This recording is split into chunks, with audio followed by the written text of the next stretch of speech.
Hello, everybody. Scott Golden here with the Raw review for 2021, the 18th of January. I know I say a lot of things that get people uncomfortable, riled up, and all of that. But when we talk about goofiness, when we talk about uselessness, when we talk about a product that is um, utterly baffling, confusing, and pointless, Raw is becoming that week by week. So they opened the show with a Martin Luther King tribute video. I'm not a fan of these, but it's not for the reason most people think. I don't have a problem with racial equality. Matter of fact, I do a lot of work in that field. However, I don't go to a wrestling show expecting class. And so when they do these holiday or Veterans Day, Memorial Day targeted videos, I think it's a waste of time. I understand the social normalcy of doing it, but at the same time, I don't come to a wrestling show expecting class, just like I don't go to a steakhouse expecting a vegetarian platter. Um, and it's not my thing. You know, a lot of people ask why am I still watching if I hate the product so much? The answer is at some point, should I find the right investors, I want to run a company, and in in watching what's being done wrong, I can avoid doing it should I ever be given that opportunity. And if I never am, at least I dedicated to something I believed in. Anyway, so we go to uh, a Randy Orton video. He basically cuts a promo in a dark space. He's wearing a mask. Um, and then you can see these mock burn marks on his face, and he recaps the events of the previous week. Orton doesn't blame Alexa Bliss for what happened. He blames the Fiend. That makes sense. The person who threw fire at you, don't blame them. Blame the person that motivates them. Okay. He knows everyone in the locker room is happy to see his face get burnt to a crisp, but he's chopping. He said chopping off all his limbs wouldn't stop him from winning the Royal Rumble. What? This is supposedly about the Royal Rumble now. Um, he says not only can he tolerate the pain, but he enjoys it. So he's sadistic like Mick Foley used to be. Orton liked the match, blew it out, and said he would main event WrestleMania. Good gosh, I hope not 20 plus years later. Anyway, they stretched that out for a very long time. They announced Goldberg appearing on Miz and Morrison's dirt sheet garbage. Charlie Caruso comes up to Lacey Evans. Basically, she corners Evans and Flair earlier today.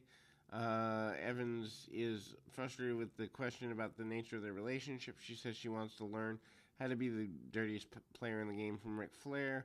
Flair tries to interject, but she cuts him off. So basically, she couldn't watch videotape or talk to Charlotte. She has to try to seduce a man to learn. Okay.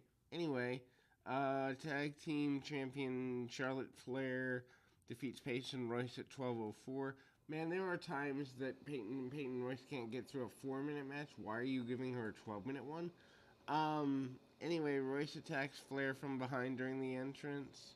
They go to break immediately and come back from break. Royce takes control. Charlotte chops the ring post on the outside. Charlotte comes back in with a neck breaker. Charlotte goes to cover Royce. Flair's music hits. He comes out. Basically tries to distract. Evans Prince is out with Flair.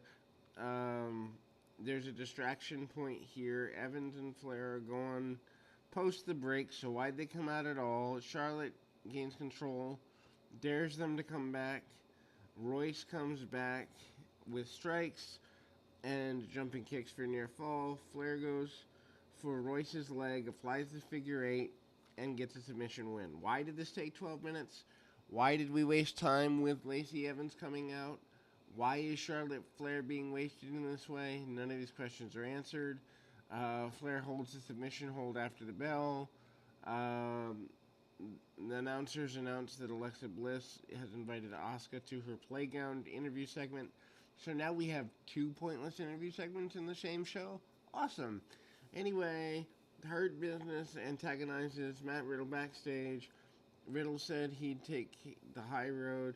Sheldon Benjamin responded with basically a joke about him being high. Um, then uh, there's a sloppy Bobby comment by Riddle. Riddle is horrible in promos. He's a great wrestler. He's a great character, but his promos need work. The Stoner promo at this point doesn't work. And I'll be right back as I grab my phone. And again, I mean, when you look at something like this, when you look at the realities of these types of situations, it's difficult. I mean, when we're moving towards, you know, Charlotte gets her win, and then we kind of move towards Alexa Bliss inviting Asuka to her playground segment. It's goofy.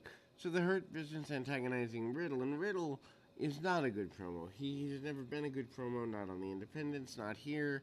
I don't know that he has the desire to be one, but then they make fun of his flip flops, of all things. So we're gonna feud over shoe wear? Like, if we go back even to the Monday Night War era, yes, there were goofy feuds over stupid things like a pogo horse for Chavo Guerrero, but it was a portion of the program. It wasn't the majority of the stories that they were feuding over completely useless things. Anyway, um, and then basically, Riddle says he's going to kick tail. Um, Lashley, you know, doesn't. The, Lashley, I assume, is probably being booked for McIntyre for Mania, but you can't have him doing goofy things between now and there and then have people care about Mania. But I even think, slowly, they've started to kill the WrestleMania brand. I mean, when's the last time where WrestleMania was really satisfying? Maybe 30? Maybe 35? Like, as a whole show, when's the last time you were super excited for Mania? I assume it was probably Lesnar and Taker. The streak ends, I think, and that was years ago. Anyway, promo by Mustafa Ali earlier today. He saw Kofi Kingston's injury as an opportunity. Ali hoped it would keep Kingston out of the Rumble and WrestleMania. Kingston would know how Ali felt. Ali's the only one in this Retribution group that has any redeeming quality in the role they're in. I don't know enough about the talents under the mask to say in different roles they could be decent, but Ali is referring to Kingston taking his spot 2 years ago in the Elimination Chamber, which led to Kofi Mania. I mean, really? Do they honestly think fans care about something that happened 2 years ago, when in reality most fans wouldn't even be able to tell you what happened 2 weeks ago or 2 months ago? Anyway, before the match, Ali yells at Woods. Woods punches him in the mouth. Retribution wanted to go after Woods. Ali stops them. Woods does well for the early start of the match, gets distracted with Retribution, and they decide to surround the ring. And then Ali wished Kingston well after the match. And then, I mean, it's,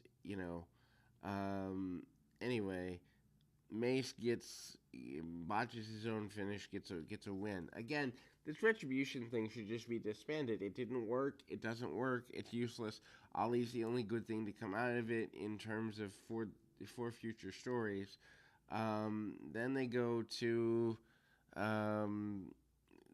to Sarah Shriver, asking Asuka what she expected from Bliss's playground. Asuka said she doesn't know, and then they air a replay of Bliss burning Orton. The announcers hype the dark side of Bliss. They air WrestleMania report video. Hunter, Steph, Roman Reigns, Paul Heyman, Sasha Banks, and John Cena. Don't go out of your way to watch this because it's hype just for the sake of hype.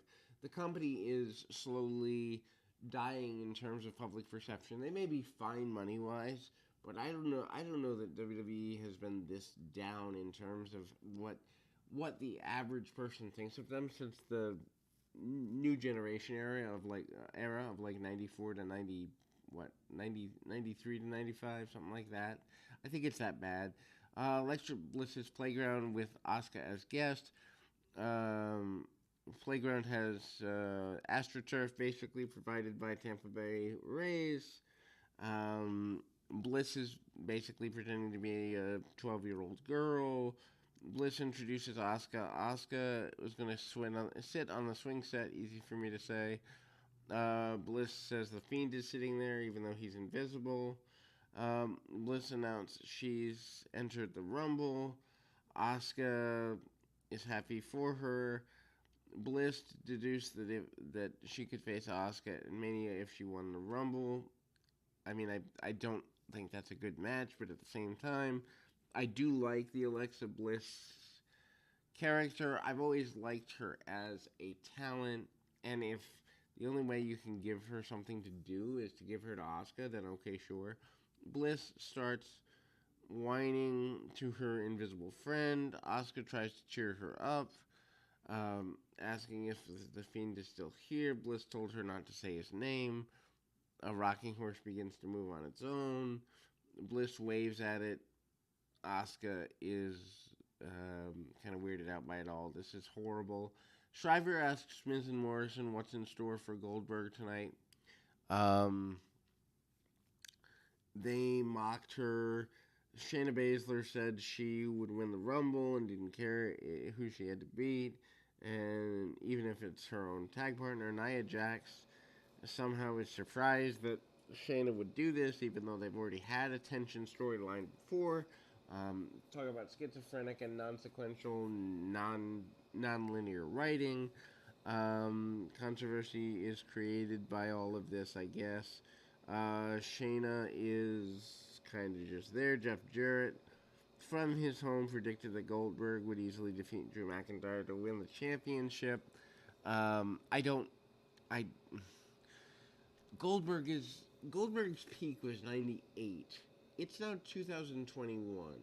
So almost a quarter century later, we're still relying on a guy from another generation. That tells me that wrestling on a national level is dead. Even I love AEW, but they have maybe one out of 5 or 6 storylines that's intriguing to where you might draw in a casual fan. Um, wow, it's just really sad. Shayna Baszler with Nia Jax defeats Mandy Rose with Dana Brooke in 3 and 3/4 minutes. Phillips wonders how everyone would coexist at the Rumble. Byron Saxton tells him that coexisting isn't the point of the Rumble. Rose makes a comeback. Baszler wins with a Coquina clutch. Jax basically tells Saxton to shut up during the match. After match, Brooks drop kicks Jax into Baszler, and they bail. Caruso comes back, and again the tease of Jax and Baszler not getting along. Baszler says they never got along, but that didn't stop them from winning the women's tag team championships. They want a rematch for the titles. Schreiber asks Charlotte about Evans and Flair. Charlotte knew Evan was using her dad to get to her. Charlotte's been learning from the dirtiest player in the game her whole life. She said she never chose to go down that path. Maybe now it's time to start. They aired a recap of Adam Pearce, Roman Reigns, Kevin Owens angle from SmackDown. Proof that bad angles exist on every show. Ricochet thanks Pearce for an opportunity tonight against AJ Styles to prove he belongs in the Royal Rumble. How come other people get to announce it, but Ricochet needs to prove himself? Anyway, Styles and almost joined the segment. Styles said he couldn't believe Pearce just walked away from a title match, and Styles said Ricochet would have to lose tonight, but at least he'd have his dignity. Ricochet makes a comparison to 51st Dates, a movie from 20 years ago. I get it. So everyone thinks that, like, 2000 is when nostalgia begins. Okay. Anyway, this leads to Ricochet saying he'd win tonight and prove he belongs in the Rumble. AJ Styles, with almost, defeats Ricochet in 13 minutes. Um, I mean, this is the best match on the show.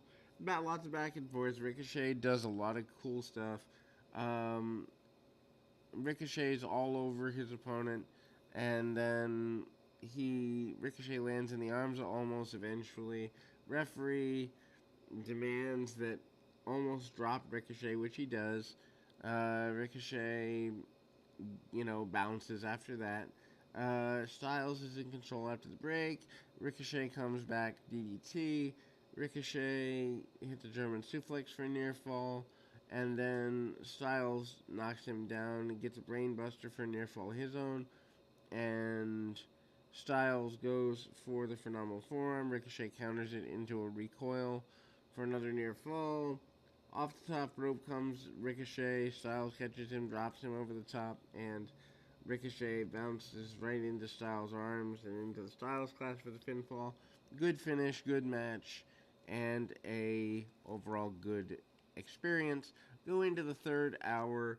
Miz and Morrison's dirt sheet. They introduce Goldberg. Gilbert comes out. He's in his 60s. Ha ha ha. Here's the joke. Miz and Morrison acted as if this was really Goldberg. They asked what he would do to prepare. Gilbert said he'd bash his own head in and bash it against the wall. McIntyre's music hit. Some guy comes out in a wig and a toy sword. And then he looks out of shape. He can't keep the wig on. He tries to cut a promo. Morrison wouldn't let him do it. Miz and Morrison argue over whether or not this segment was a bad idea. They decided to focus on McIntyre nor Goldberg, and they said neither would win. Miz and Morrison said they would be next. This is just another waste of time segment. Hurt Business with MVP defeats Lucha House Party and Matt Riddle at almost 12 and a half minutes. Announcers wonder if MVP gets the Hurt Business on the same page after issues with Cedric Alexander and Shelton Benjamin kind of having ego issues. After the match starts, Alexander's showing off, trying to do it on his own. Lince Dorado hits the springboard moonsault for near fall. Benjamin tags in, works over Dorado. Benjamin and Alexander continue to have issues. I assume this eventually means Alexander's going to leave the group and either go on his own as a heel or prove it was all a ruse and realign with Ricochet or something. Lince Dorado hits several more moves. Alexander tags Benjamin in and then starts yelling at him. They continue arguing during the break and continue beating up Dorado. He comes back with some cross bodies. Alexander Riddle banks the hot tag. Benjamin hits with some flash knees, and Riddle misses the floating bro. Grand Metalik tags in. Benjamin fights him off. Alexander tags himself in, hits the brainbuster, yelling at Benjamin. Lashley has had enough, tags himself in, knocks Riddle off the apron, spears Metalik, and applied the Hurt Lock for the submission win. This does nothing for Matt Riddle. The Hurt Business is levels ahead of Lucha House Party. Lucha House Party should just be released from their contracts or repackaged or something. Anyway, Riddle kicks Lashley and runs away. What an awesome babyface he is. So then Elias and Jason Riker speak about the miscommunication last week. So apparently they don't have a cell phone or email or any other communication device, and they can only speak about 4 times a month. Good to know. Riker apologizes and said he'd teach Jeff Hardy a lesson. Before leaving the locker room, Riker wants Elias to clarify the plan one more time. Elias laughs at this. McIntyre cuts a promo. He says he's feeling stronger than ever, and he gets a laugh out of the dirt sheet segment. He doesn't acknowledge the coronavirus thing. McIntyre respects Goldberg. McIntyre wants him to be willing to do anything, and he'd be willing to do anything to defend his title. He said you can check his defense record, and he never misses except the times he does. Anyway, McIntyre tells Goldberg he needs to be at his best, or else he'll fall in defeat. And he'll get eaten alive in 2 minutes. McIntyre announced he'd be back on Raw next week. Then we go to a just over 3 minutes Jeff Hardy and Elias match, which, by the way, Jason Riker match, which, by the way, we've been doing the Elias thing for months now, and Riker is just a poor man's Elias lackey. So really, what a waste of 40-some-year-old Jeff Hardy. Anyway, Hardy goes to top, Elias pushes him off, ref calls for DQ, Riker argues about it, and then we cut to Riker and Elias beating up Jeff Hardy. This was a complete waste of time. Alexa Bliss is skipping through the hallways like a little girl. McIntyre and Goldberg would both be on Raw next week, they announced. Alexa Bliss defeats Asuka in a non-title match in 11 and a half minutes. This is the main event of the show. They hyped this as a possible WrestleMania main event. That's an insult to Goldberg and McIntyre, but anyway, and an insult to whoever Roman Reigns would face. But anyway, Asuka's in control. Bliss dodges a baseball slide, goes back into the ring. Phillips says this is meant to mess with the mind of Asuka. After the break, Bliss stands in the middle of the ring. She's wearing black lipstick and a black t-shirt. And then Asuka takes a moment to assess the situation before attacking Bliss, counters and knocking her down with shoulder tackles. Asuka nails a knee strike, and Bliss leans backward out of the corner like Bray Wyatt does. Bliss then tries the mandible claw. Asuka fights her off. Bliss punches her instead for a near fall. Bliss paces around Asuka, and Asuka nails some kicks to the back of the head and the back fist. Bliss caught her with Sister Abigail for the pinfall win. Camera zooms in on Bliss. Regular lights come back on, and she's back to the pink shirt with no lipstick. They played audio from the Fiend saying, "Let me in." Bliss mouthed the words, and we closed the show. Again, I watch this as comedy because there's no other way to watch Raw these days. We'll be back with more, including the beginning of our Wrestling Challenge series. I will be finishing up the Mid-South series this week. But the Wrestling Challenge things, that's my childhood, and quite honestly, I want to be a kid and start that series and totally enjoy and have a good time. Anyway, till next time, keep your feet on the ground, your mind in the moment. Subscribe, like, all that good stuff.